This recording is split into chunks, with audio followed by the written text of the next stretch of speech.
you know, after being in bands since, you know, I started playing when I was 16, Glenn the same. You know, bands can have a lot of problems. Oh, for sure. And to find 4 people that all get along and all, you know, we all do stuff that helps the band exist and, you know, be on the road, like, you know, so it's not just me, like, it's not just me.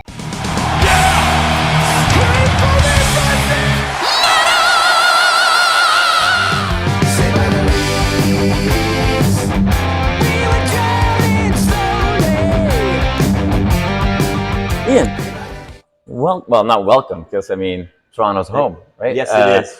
Home show. Thanks for having me to the inside this camera. My pleasure, my pleasure, my pleasure. Congrats on this album, man. Oh. Like, this is a really cool album, man. The kind of stuff we don't get too often anymore. Oh, interesting. You know, you guys mix together a lot of cool stuff. Like, it's almost like you take the best elements of Wishbone Ash, Thin Lizzy, some April Wine, maybe even. Love April Wine, absolutely. Good. You know, one of the most underrated Canadian bands. Canadians have a love-hate relationship with April Wine. Yeah, right? well, I'm in the love 100%. Awesome, Jerry awesome. Mercer's, you know, an incredible drummer. Yeah. So, question for you, like, because people that have been following your career, we obviously seen you in other bands over the years. A lot of people will, I'm just gonna wait until that. A lot of people will remember you from Change of Heart. Right. That band in the early 90s had a very early 90s feel to it. Yeah. We were actually an 80s band. We started in 82. So Oh, there you go. We were an 80s band in the 80s, and we were a 90s band in the 90s. Exactly.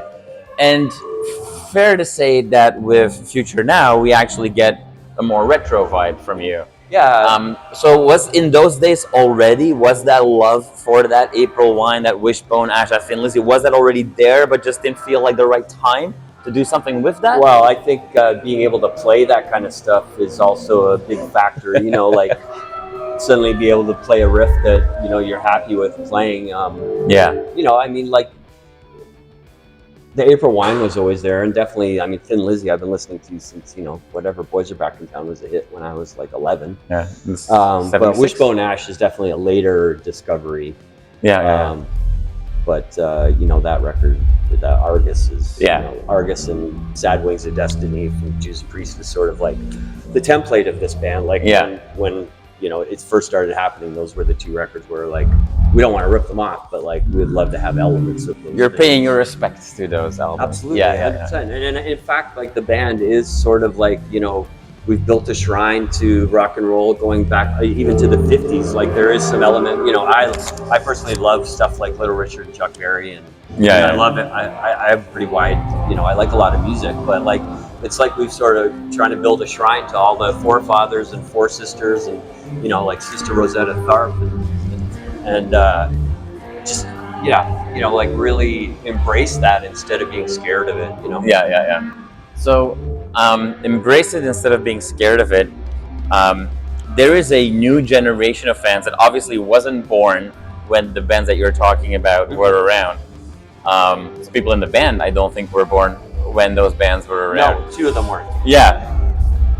Does it surprise you to see that a newer generation still finds themselves in those sounds?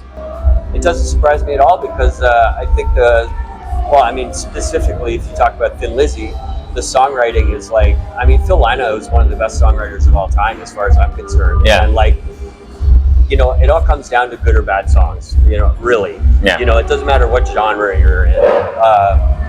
And Phil Lynott was an incredible songwriter, so hopefully, yes, people would, you know, the same way a folk person might go like, oh, John Prine, he's like from the 70s too, but he's, you know, he's an amazing songwriter, and you know, yeah, so I think, you know, the same way, you know, my generation, we, you know, when I was growing up, there was a lot of, because there was so much corporate rock too, like, you know, when I was like 12 and 13 and 14, there was a lot of like looking back even then, like oh my God, the Kinks are like a great hard rock band, or the Trogs, you know, like, or the Stooges, you know, MC5, those like Stooges and MC5 are like, you know, when I discovered those bands, that was like life changing for me. Yeah. You know?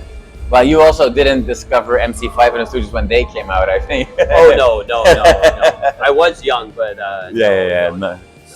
You mentioned the word band. You know, the band likes this, the band does this, the band wants to build a shrine. There is your name in the title of the band. I know. So you know what my question is. How do we look at Ian Blurton's future now? Is it truly a band? Is it your project? Where, like, what's the dynamic? I think initially, like, because like the band got, like, I made that for, there's, you know, the first Ian Blurton record, Signals Through the Flames. I made that, and Anna and Glenn, who are the rhythm section in Future Now, were on that. And I was like, well, I need to put together a band to play these shows. And so they seemed like, you know, Anna, both of them were my neighbors. Like, Glenn was my neighbor in the 90s. Anna was my neighbor, you know, 10 years ago. And Aaron, I had played in a couple of bands with. So it just seemed like a no-brainer, like, to put these three people together. And I just, the way I found us playing the music, it made sense to, like, just continue it and make it a band. So maybe initially it was like, okay, this might last 6 months. But I think everyone in the band realized that when we play this type of music, the four of us together, there's something, you know, I don't want to say unique, but, you know, it's really fun. It's really easy, which is, you know, after being in bands since, you know, I started playing when I was 16, Glenn the same. You know, bands can have a lot of problems. Oh, for sure. And to find four people that all get along and all, you know, we all do stuff that helps the band exist and, you know, be on the road, like, you know, so it's not just me, like, it's not just me. Yeah.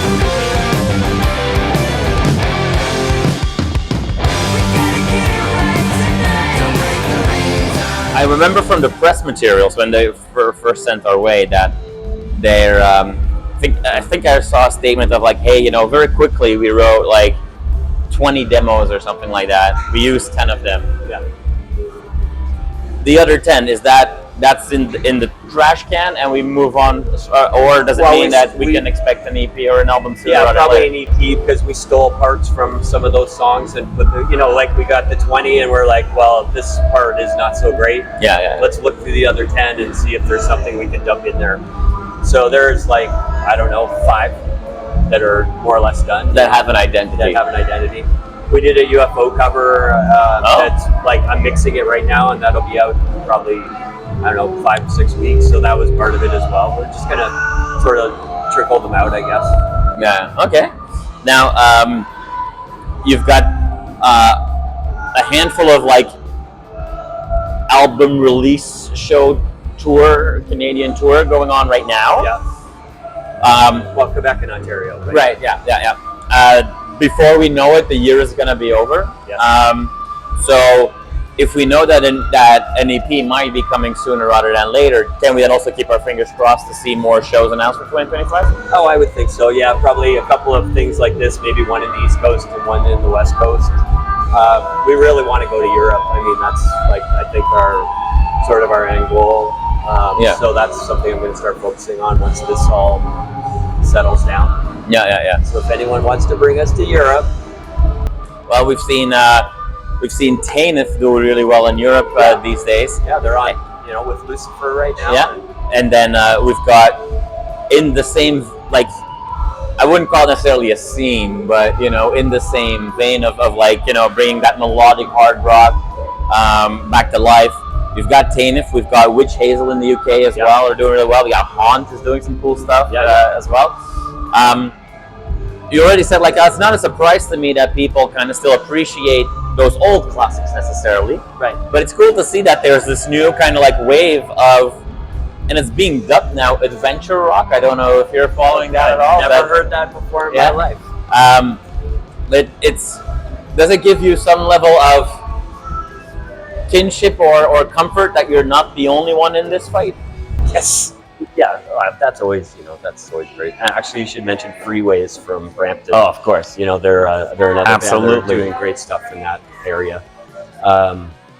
Yeah, I mean, it's good to have, you know, I mean, there's, you know, what's their label called? Dying Victims. Yeah. Like, there's all that stuff is just like, I sit there sometimes on Bandcamp and I'm just like, wow, there's a lot of stuff like this. You wanna breathe like the gutters of despair.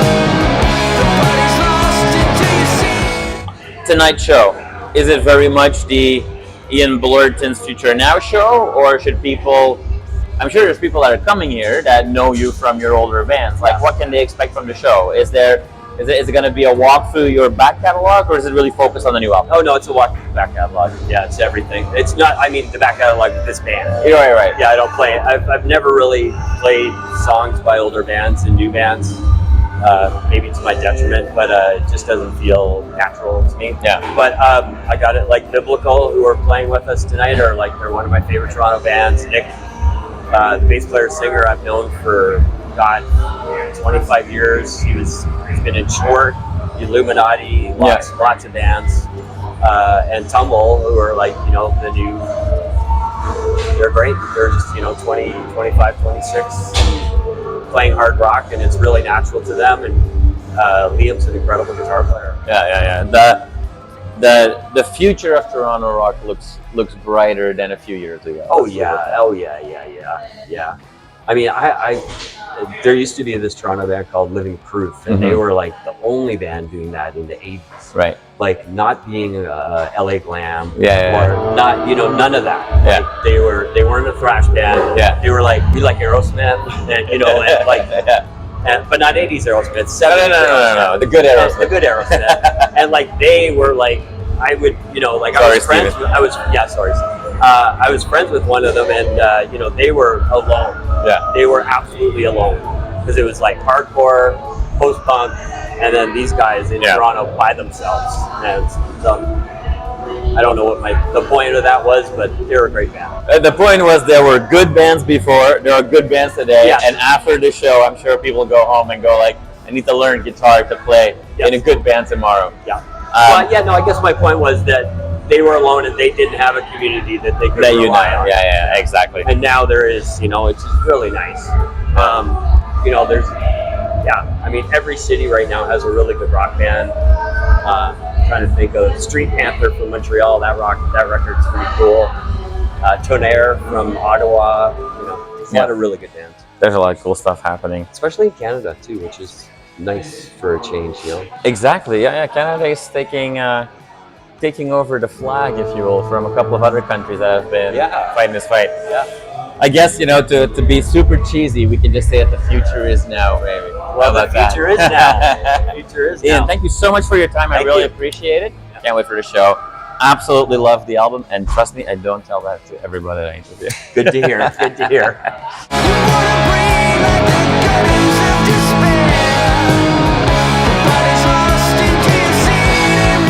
You are awesome for watching this video. Click right here to see more content like it and subscribe to the channel.